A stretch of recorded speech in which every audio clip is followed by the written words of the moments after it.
और इस वक्त बड़ी खबर गोरखपुर से, निर्माणाधीन नाले का सीएम ने निरीक्षण किया है। कार्यदायी संस्था को सीएम योगी ने फटकार भी लगाई है। बरसात में नहीं होना चाहिए जल जमाव, ये सीएम की तरफ से कहा गया। जनता की सुविधा को ध्यान में रखकर निर्माण हो, ये भी सीएम की तरफ से कहा गया है। सख्त निर्देश उनकी तरफ से दिया गया है। बड़ी खबर आपको बता रहे हैं गोरखपुर से, निर्माणाधीन नाले का सीएम ने निरीक्षण किया। कार्यदायी संस्था को सीएम ने फटकार भी लगाई है। बरसात में जल जमाव नहीं होना चाहिए, सीएम ने कहा।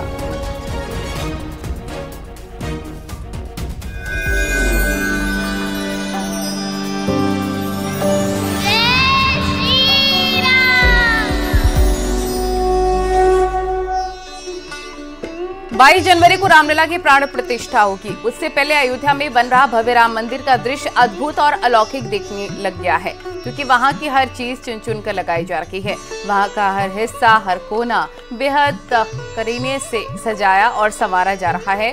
जिनके लिए नव्य और भव्य मंदिर तैयार किया जा रहा है, उन्हीं प्रभु श्री राम का 14 जनवरी को प्राकट्य उत्सव है, और जिसके लिए अयोध्या में तैयारियां शुरू हो चुकी हैं। एक बार फिर से प्राण प्रतिष्ठा से पहले अयोध्या राम की भक्ति में झूमती नजर आएगी।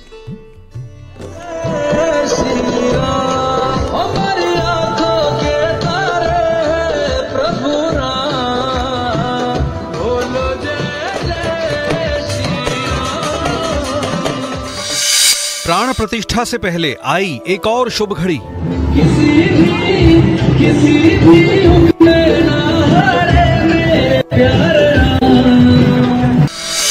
प्रभु श्री राम के प्राकट्य उत्सव की शुरू की गई तैयारी।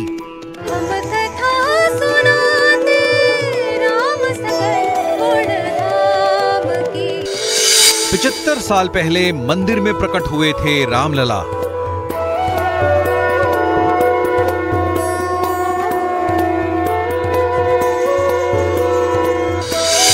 प्राकट्य उत्सव के लिए प्रभु श्री राम को दिया गया निमंत्रण।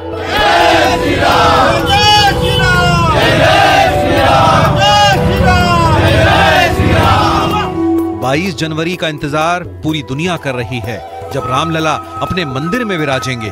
लेकिन राम भक्तों के लिए उससे पहले भी एक शुभ घड़ी आ गई है, जिसकी तैयारी करते हुए अयोध्या के राम भक्त और साधु संत राम धुन में झूम रहे हैं। रामलला के प्राण प्रतिष्ठा से पहले 14 जनवरी को देश प्रभु श्री राम का प्राकट्य उत्सव मनाएगा।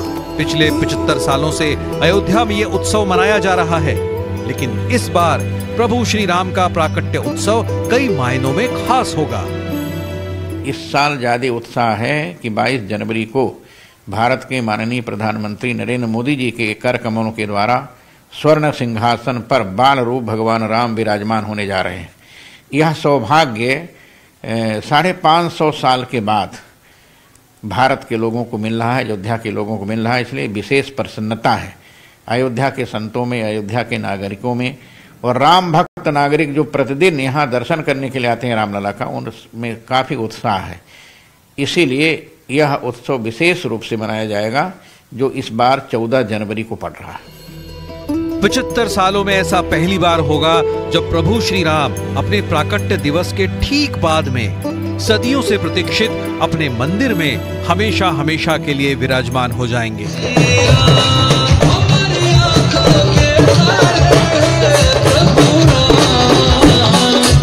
प्राकट्य उत्सव समिति के अध्यक्ष आचार्य रामविलास वेदांती के मुताबिक प्राण प्रतिष्ठा से पहले 14 जनवरी को बेहद शुभ घड़ी है।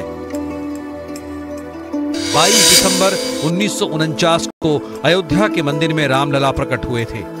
उस दिन पौष शुक्ल की तृतीया तिथि थी, जो इस बार रामलला के प्राण प्रतिष्ठा से 8 दिन पहले यानी 14 जनवरी को पड़ रही है। 1949 में जब अयोध्या के मंदिर में रामलला प्रकट हुए थे, उसी के बाद से उस दिन को हर साल प्रभु श्री राम के प्राकट्य उत्सव की तरह मनाया जाने लगा, और ये पिछले 75 सालों से लगातार जारी है। इसलिए इस बार भी प्राकट्य उत्सव से पहले अयोध्या के साधु संतों ने हर साल की तरह इस बार भी प्राकट्य उत्सव में शामिल होने का सबसे पहला निमंत्रण प्रभु श्री राम को दिया। 22 दिसंबर और 23 दिसंबर की रात्रि को 12 बजे रात्रि को भगवान रामलला का प्राकट्य सन 49 में हुआ था। हमारे पूज्य गुरुदेव श्री अभिराम दास जी महाराज की तपस्या से भगवान रामलला मंदिर के अंदर अचानक प्रकट हो गए थे। उसका वार्षिकोत्सव प्रतिवर्ष मनाया जाता है पौष शुक्ल तृतीया को। इस वर्ष पौष शुक्ल तृतीया 14 जनवरी को पड़ रही है। तो 14 जनवरी से पहले रामलला के प्राकट्योत्सव मनाने के उपलक्ष्य में हम लोग रामलला को आमंत्रित करने के लिए गए थे कि हम प्रतिवर्ष की भांति इस वर्ष भी आपको प्राकट्योत्सव के लिए निमंत्रण देने आए हैं, आमंत्रण देने आए हैं। इस बार अयोध्या में प्रभु श्री राम का प्राकट्य उत्सव 14 जनवरी के दिन मनाया जाएगा।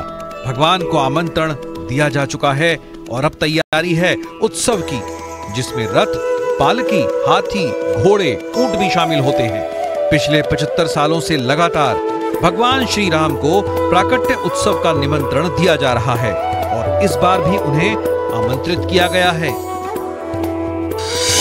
14 जनवरी को जब राजा राम का प्राकट्य उत्सव होगा तो पूरी अयोध्या अपने प्रभु की भक्ति में डूबकर झूमती दिखाई देगी, क्योंकि 1949 में प्रकट हुए भगवान श्री राम के विग्रह को पालकी में बिठाकर पूरी अयोध्या का भ्रमण कराया जाएगा और इस शोभा यात्रा में राम प्राकट्य समिति के 11 सदस्य भी विशेष तौर पर शामिल रहेंगे।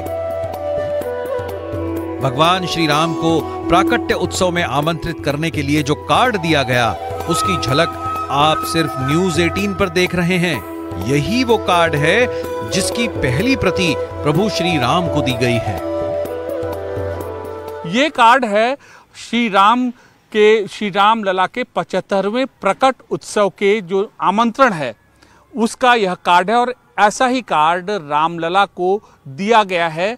और 14 जनवरी को जो प्रकट उत्सव की शोभा यात्रा निकाली जाएगी उसके सिलसिले में हर साल ये कार्ड दिया जाता है, इस बार भी दिया गया है। अयोध्या में प्राकट्य उत्सव बेहद भव्य तरीके से मनाया जाता है। पालकी में चारों भाई राम, लखन, भरत और शत्रुघ्न भ्रमण पर निकलते हैं। उनके साथ ही गुरु वशिष्ठ, गुरु विश्वामित्र भी रथ पर सवार होते हैं। शोभा यात्रा में हाथी, घोड़े, ऊंट, रथ और हजारों पैदल लोग शामिल होते हैं। प्रभु श्री राम के मंदिर में विराजमान होते ही राम भक्तों का 500 सालों से ज्यादा लंबा इंतजार 22 जनवरी को खत्म हो जाएगा। इसलिए इस बार के प्राकट्य उत्सव को लेकर अयोध्या के साधु संतों में खासा उल्लास है और वो और भी धूमधाम के साथ इस बार राजा राम के प्राकट्य उत्सव को मनाने की तैयारियों में जुटे हुए हैं। महात्माओं के संघर्ष और लड़ाई के बाद में आज मंदिर में भगवान के मंदिर बन करके आप मंदिर में जा रहे हैं, भगवान पधार रहे हैं इसके उत्सव में। कहा कि उस जगह से ये जब ऑर्डर हुआ उसके बाद में यहाँ पर आए, वहाँ पर मंदिर बनने लगा तो साल 2 साल लग गया, तो इससे फिर वहाँ पर जा रहे हैं। तो 500 वर्ष के बाद में मंदिर में भगवान जा रहे हैं। कभी मस्जिद में रहते हैं तो कभी टाट में रहते हैं तो कभी झोपड़ी में रहे।